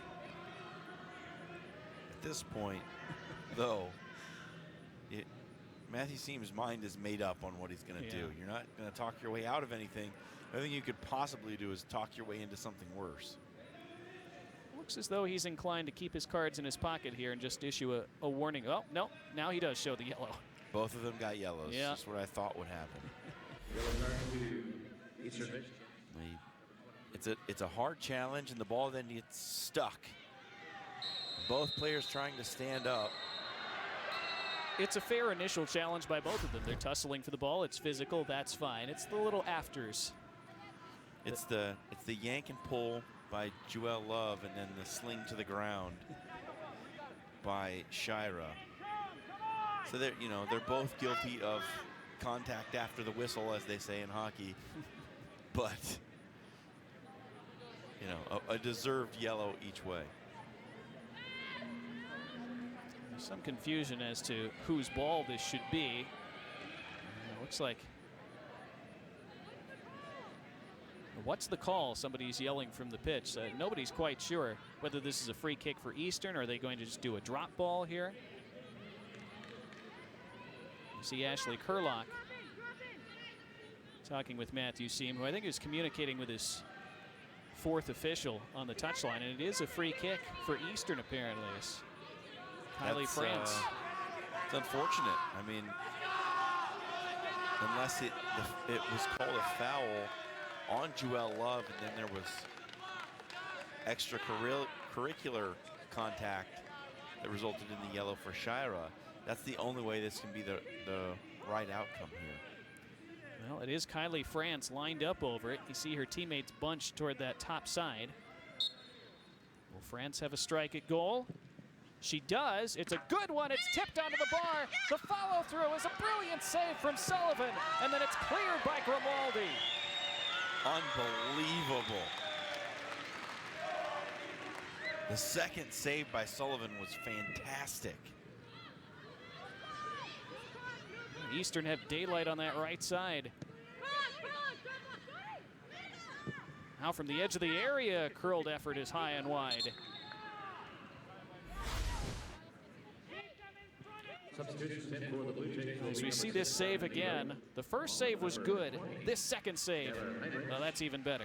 For number 23, Kate You're so unlikely to keep that ball out of the back of the net right there. 6 for 23, 20 for 28 for the Blue Jays. Katie Sullivan, always capable of the spectacular. And she provided it there to keep her side 3 goals in front. And even though it's a 3-goal lead, that feels big in a match like this. Skylar Heinrich, by the way, well, they are still up by 3 goals. She's back on the pitch after all the chaos of that last sequence. Yeah, there she is. 4 goals in the first half as a sub. Again, the most Jays women's players ever scored in a home match, tied for the all-time program record with 2 others for a single match with those 4 tallies. Could stand alone atop the single game scoring record books with 1 here in the second half. That'd be something special, wouldn't it? Well, it's been special already. It could get even more so. Clock is stopped with 25:40 remaining on it. I'm not sure what the issue is here that we're waiting for. I think it is the clock. That it was at 26:29 when the subs came on, and I think Matthew Seam wanted it reset. Well, play has restarted, as has the clock. They didn't change what was showing on the clock, so off we go again. And again, Skylar Heinrich back on the pitch for Creighton. Suspect she's going to have another opportunity or 2, or maybe more than that, before this match is over, if Ross Pauley keeps her out there. The ball didn't find Leah Hoynes. Heinrich has gone to the right side, as you can see at the bottom of the screen there. Yeah, when Hoynes or Grubb are on the field, Heinrich will play either wing, depending on who her partner is. If Jewel Love is out there, she'll usually play on the left side. If it's anyone else, she's on the right. So, such versatility. She can play all 3 forward spots in this 4-3-3. Yeah, and that's, again, we've talked about it. It's not just her goal-scoring ability and her ability to create havoc with her speed. It's her versatility and her willingness to track back and do the defensive dirty work when she's needed. This is out for a Creighton throw. It's such a rare combination, especially for one who's only a few matches into her college career. Seemingly has boundless energy. Great savvy to be in the right place at the right time. And she scored a couple of poachers goals here today. Scored the poachers goal to beat Iowa State.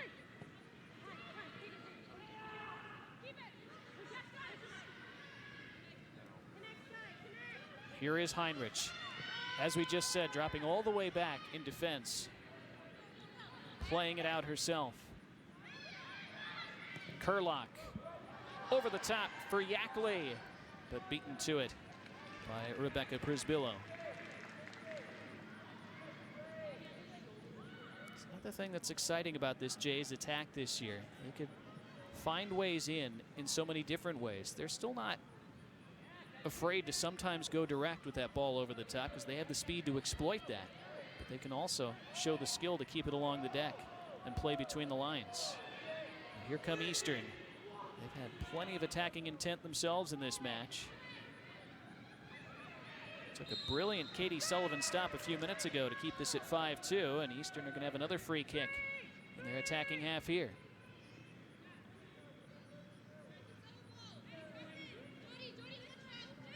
Set pieces, we've said it just about every game, Donnie, but we've had adventures in set pieces in just about every game as well. Gonna be a clean clearance. France again, just over the bar this time. Well, that's letting them off the hook right there. Substitutions in for the Got a Eagles will team be in number 5 Maggie. showing propensity to 6, struggle Sandy Coleman. dealing with set pieces, both corners and direct free kicks. Place it over the bar. I'm sure that Scott Hall will not be too pleased with the squandering of that opportunity. There's Leah Hoynes winning one of those physical tussles in the middle of the pitch.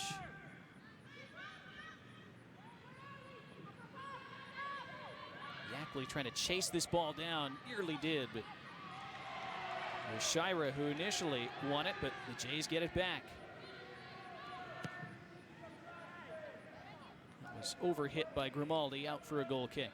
Yeah, just some rookie mistakes from Grimaldi here in the second half. We had the ball earlier that she kept alive, that she really didn't need to, and there had way more time than she realized. Didn't pick her head up and see where the defense was after she took a pretty heavy first touch. But there was nothing hurt there by that heavy first touch. She played it into space and blasted one out of bounds. Yeah, up 3 goals with 22 minutes to play. If you're going to make a mistake like that, that's the time to do it. As many as these Creighton newcomers and freshmen have made an instant impact, it's not going to happen on every play. No. If you can learn and have teaching moments while you're winning, that's ideal. Good patience there by Kurlock to create space.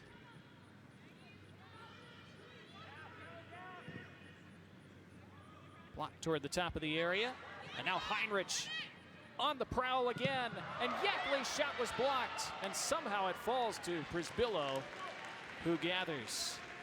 Yackley and Heinrich combining to create more danger. Certainly thought that Yackley was going to get her first tally as a Blue Jay right there. Billo up to the task this time. Have another peek at this. Just an awkward spot for that ball to be headed up by Yackley. Heinrich almost had number 5.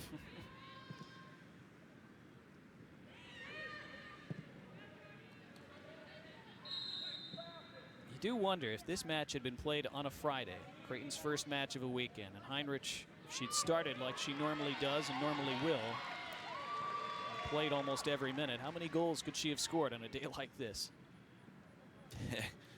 Yeah, it would be interesting to have that simulation available.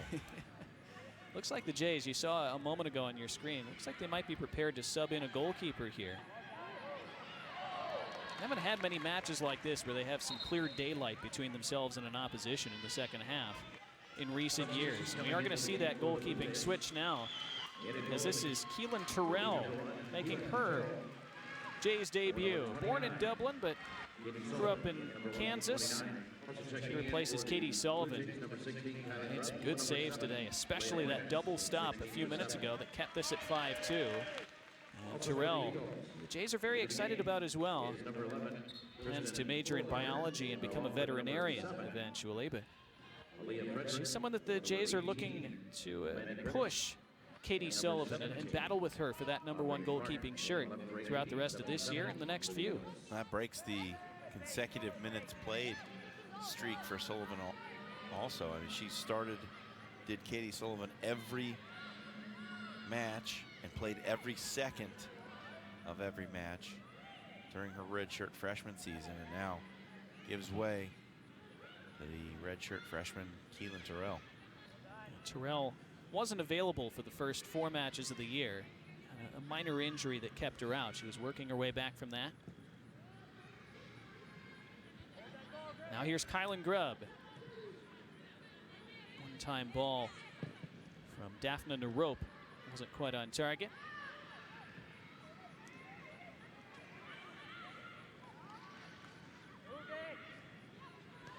Calm play by Kurlock. Rothwell. Out wide to Haley Block. Neat triangles by the Jays there. And now Yackley. Nice ball, just cut out before it could reach a Jay. It was a good run from Grubb. Yeah. Turned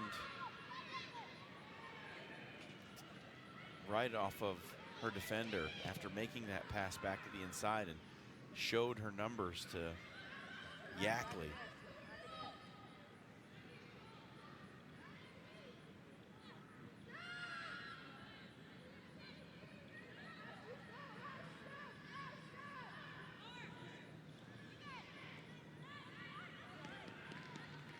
Jays have really battled in midfield today.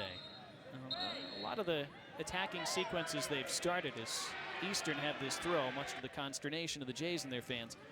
A lot of those attacking sequences have begun with those tackles won in the midfield. Yackley almost had another one there. It's been encouraging to see the way that they're really fighting for every 50-50 ball through the midfield. It's a tricky ball over the top, and the Jays do deal with it. Jordy Rothwell took charge to swing it out of play. That was Hullebarger running on. She's a dangerous player we talked about at the top of this match. Second team All-MAC last year, led the team in points.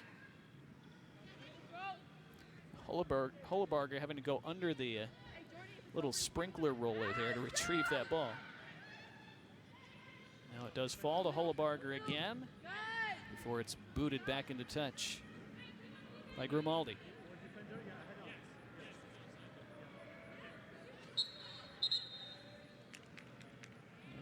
There was an offside flag that had been raised on the far side. It took the referee a while to spot that, so he'd initially signaled for another throw, but the play was dead already. It's a free kick for Creighton. So this will be the first game free kick taken by Keelan Terrell.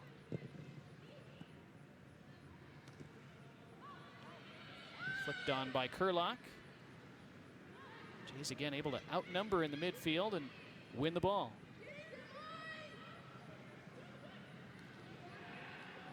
And Jenny Grissom fouled, and Creighton can take some more time off the clock as we're nearly 75 minutes in. Great touch there by Grissom to draw the foul. You'll see it right here. Just a little cut behind. Again, that's a little subtle deft touch. It almost goes missed at first glance. That's going to be a handball against Kylan Grubb.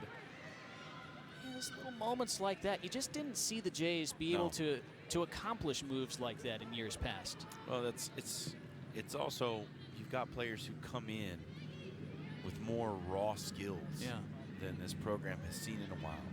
You know, you had hardworking players, you had tough-minded players, you know, the kind of grinding players, and you need those on your team, but you need more of the type of players who can do what Jenny Grissom just did, that are skillful. Though they may be a little bit raw, you can polish that, and if they have some athleticism to go along with it, then you're cooking with gas. Substitution in for the Bluejays 25, Cassie Legband. Cassie Legband subs back on. Her first appearance of the second half. She was very good in the opening 45. And she replaces Jenny Grissom, who again made her debut today and had a really good run out there. Looked nice on the pitch. That's a strong moves and moments for Grissom. She gets fives from her whole coaching staff and her whole team.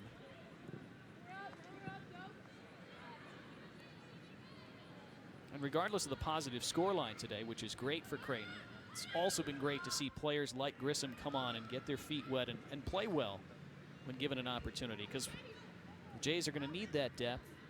And in a team that's this deep now, when you get a chance to show something off the bench, you need to show something. You've just got so many players on the roster, and you've got to figure out who's got it and you know, who doesn't. Who's going to fit and who's not. And you can learn a lot in practice, but there's a limit to how well that translates into actual game action. So, you know, it is important to have these kinds of matches where you can run out everybody and see how they react. Meanwhile, you see Ashley Kurlock subbed off. Emma Pauley has come onto the pitch for her collegiate debut. And Ross Pauley, Creighton head coach, this has to be a special moment for him. I'm sure he's trying not to show it too much on the touchline, but that is his daughter.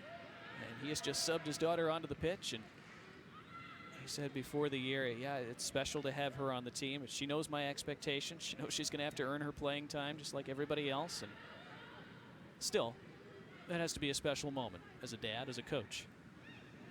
Yeah, there are some father/coach players who do treat their own children with a little bit of favoritism.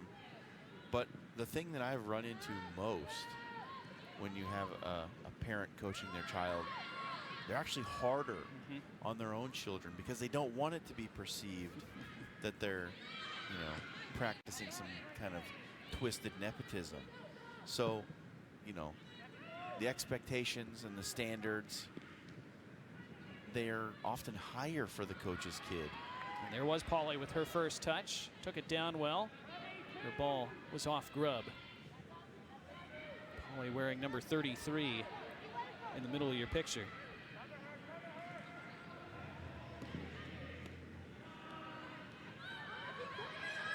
Space to come forward for Marla Cobeto, but then she was dispossessed by Grimaldi. It's not the best ball from Legband, but it worked out. It did reach Daphne Narope. Daphne, that is.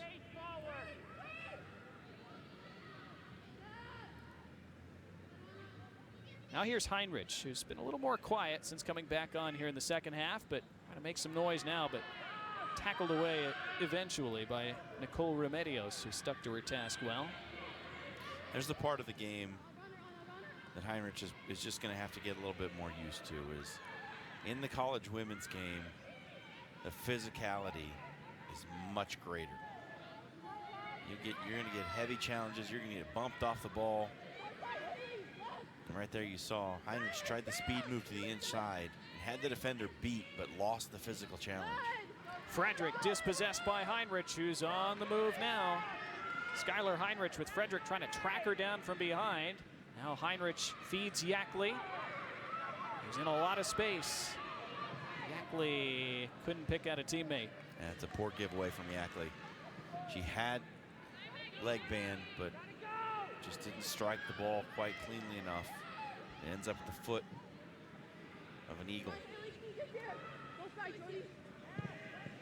The Eagles attack, and there is Terrell with her first take. That was an attempted cross, I believe.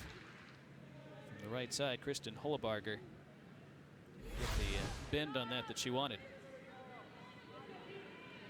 I know we're not supposed to be greedy, Donnie, but are we really going to get 7 first-half goals and 0 second-half goals? Unacceptable. I mean, come on. What are these two teams doing? We've still seen plenty of attacking from both sides in the second half, but nobody's found the net in the second 45 yet. Still time. Here goes Legband trying to rectify that situation, and she wins a free kick right by the end line. Well, it was really good play right there by Lindsay Shira. She knew, she could see that Legband wanted to go back onto that right foot. So she was just said, okay, I'll give you the inside. Go left. Come on, please. The Legband didn't do it, and that's why you have to be a two-footed player, because if you exclusively just show going right, going right, going right, going right, the defender will cut it off, and they'll give you that left foot, and if you never take it, then you've lost. Legband's ensuing free kick. Knotted partially away, still loose. Here's Pauly, back to goal. Emma Pauly with the cross, and it's smothered by Prisbillo. Yeah, I think Pauly might have done better to just play it back. She had Groshner near the top of the 18. Groshner would have had a better angle to pick somebody out in the middle of the pitch. At 402-933-4447, Dr. Chase Peters at Omaha's finest It turned out she Creighton did Athletics. create a little bit of space along the end line and get the cross away, though it was collected by the keeper.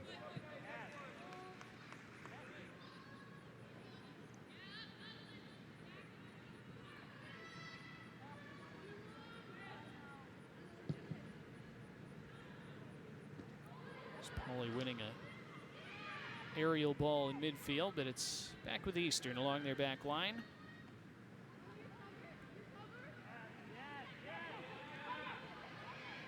It was good initial work in traffic by Shira, but then she stood on the ball and lost it. And now Yackley can counter for Creighton. Yackley looking to find Grubb and does. And pulls it back for Pauly. Flipped along, and here's Kylan Grubb. Heavy touch, and it rolls into Prisbillo. Oh, it was so well worked by the Jays. A great ball from Daphne Narope to split open the back line. And Grubb and Prisbillo both shaken up after that coming together. Well, you're going to see Grubb take a third touch here, and it's mostly unnecessary. 1, 2. She tries to take it a third touch. She needs to strike. Turn the ball. Play that first touch out in front of you, and take a strike with the second touch. Didn't do that. Tried to play a 3-touch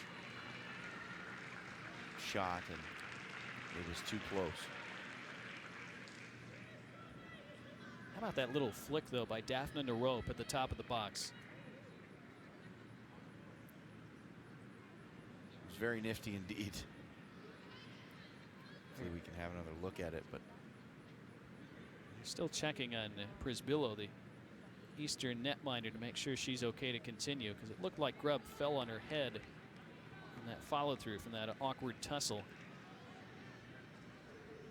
You see Grubb also landed heavily. Still walking a little gingerly after that. Let's look again at this little flick from Narope. This was the initial ball from Pauly, which was excellent, and then Narope just around the corner. See you later. Again, little moments of skill like that. You just didn't see that from this Jays side over the last few years.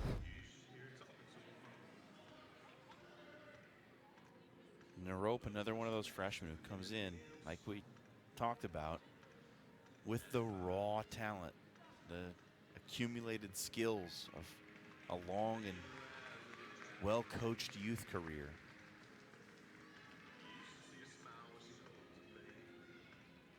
So Prisbillo deemed fit to continue over these final 7 minutes. I mean, she went to Johann Cruyff College, for crying out loud. We'll see it one more time, because it's worth seeing again. Grubb patiently found Pauly, and then there's that little flick. Sumptuous. Fortunately, the Jays couldn't finish it off this time. But it's the kind of skill that helped them create chances, hopefully, throughout the rest of the year. They put 5 of them away in the first half today, 4 of them from Skylar Heinrich. Free kick to Eastern along the near touchline. This is going to be a yellow card shown to Jordy Rothwell. Yellow card to Bluejay. Well deserved. Ball wasn't there yet. Rothwell should be credited with a solo tackle. Was it a tackle for loss? It was a tackle for yellow for sure. TFY. Yeah, It's 15 yards for an illegal block in the back. The yellows that Matthew Seam has shown today have all been very clear and well justified. Free kick swung in. And an awkward first touch for Paris Kerr. Keeps it in play. Now France thought about the cross, didn't have the room to make it, and it's stabbed out by Grimaldi.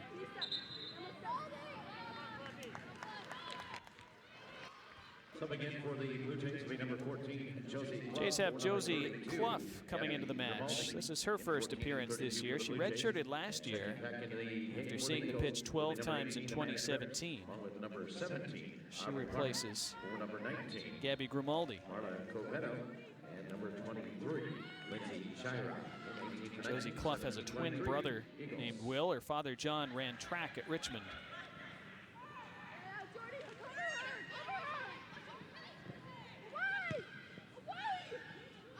Eastern still trying to reduce the deficit.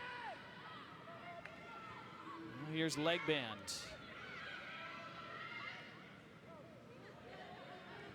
Countered by Remedios. Put out by Rothwell. That's what I'm talking about, Donnie. On the back line, you have a player bearing down on you, or worse yet, 2 players. Turn that ball back inside. Just play it out. Play it into touch. That was well done. Right there. By Rothwell. That's what the British call no-nonsense defending. That's it. That's what they say. Anywhere will do. Yeah. Live to fight another day. Another free kick for Eastern. They've had a lot of them on this left flank. It was Rothwell again who rose very nicely to deal with the initial ball. The defense has looked much more solid here in the second half for Creighton. They gave away chance after chance after chance in that first half, and really haven't been too many for Eastern Michigan here in the second. And again, Rothwell clearing that ball out for a corner. There was the one big one on the double save from Sullivan, and outside of that, I can't really remember another clear scoring chance that they've had. No, that's about the only one. Corner taken a bit short, maybe not the best delivery. And leg bands. Puts it out to touch. Inside the final 4 minutes today. Creighton's first half blitz. Looks like it'll be enough. Make it 4 wins out of 5 to start 2019. Ross Pauley couldn't have asked for a much better start. No, probably at this point, probably feels they're a little like a year ahead of schedule on this early season run. Wins against K-State, South Dakota State, Iowa State. And it's going to be Eastern Michigan in 3 minutes and 20 seconds. The only loss against Clemson, who are excellent side and program, and even that loss was a narrow 1-0. Here's an opportunity, not cleanly connected with by Sabrina McNeil. I checked that. That was Amanda Cripps. Gathered in by Terrell. I believe that's her first official collegiate save, Keelan Terrell. You mentioned Clemson. They've climbed into the top 25 poll now. They're number 19 after being unrated. Well, and you did that match here last Sunday, John. The Jays had their chances there to equalize. They did. It was a very close game. So that's Creighton's only loss through 5 matches. And yes, they've all been at home. That's been an advantage. It's been a great way to bed in all these new players, but you have to be really pleased and excited with what you've seen from this new look Creighton side. Clemson is just an immensely talented team. I mean, they have high school All-Americans, players that have been in multiple Team USA camps, that have played for Team USA in various youth competitions. Of course, Lauren Harks came from there, was a 2-time captain for Clemson.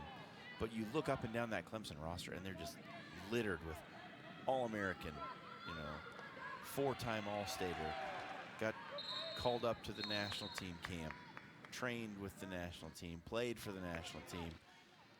To lose 1-0 to a squad like that with a bunch of players, most of whom, let's be honest, are relatively inexperienced and are quite young, nothing to hang your head about there. Yeah. That Clemson team is going to be salty. Final 90 seconds today. Leah Hoynes has come back on for Creighton for this final minute and change. She replaced Kylan Grubb. Jay's still pressing, still hungry for half a dozen.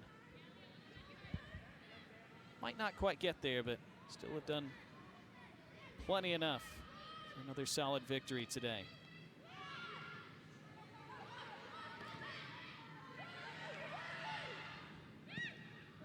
Nice work by Anna Grossinger to cut that out.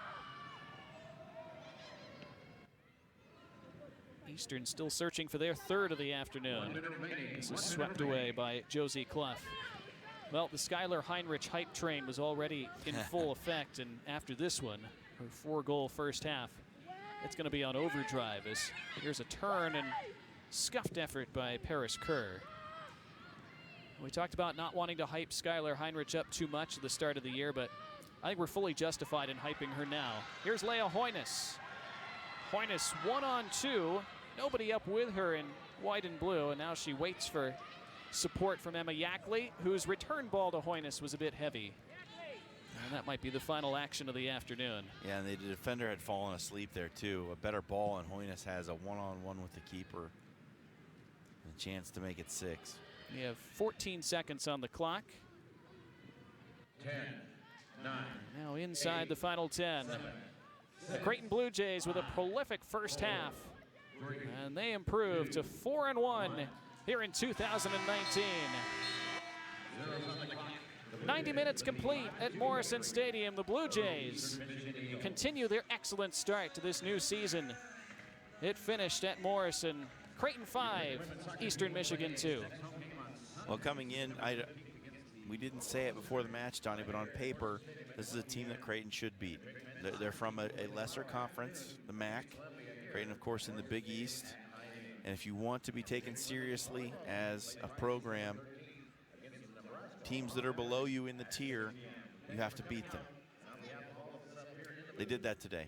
They came out, fell behind, but then answered the bell right back, took control of the game, scored 5 in the first half, thanks in large part to number 20 who put 4 away. And this is a good win. This is a testament to a growing and strengthening program. Bosak, Heinrich, and Heinrich. All inside the first 36 minutes for Creighton. More than enough on the day. There was Bosak leveling the match. And then Heinrich took over from there. Put them ahead 2-1. Then it was 3. Then it was 4. This was the hat trick. And Heinrich would have one more. Beautiful ball from Lauren Harks, whom the Jays didn't even have to use in the second half. And so Heinrich and company did the business today. Again, the Jays with their 4th win in 5 matches. I want to thank Murillo for his executive production today, the entire crew here at Jays Video. For John Schreiner, I'm Donnie Barnes. Again, Creighton 5, Eastern 2. Good afternoon from Morrison Stadium.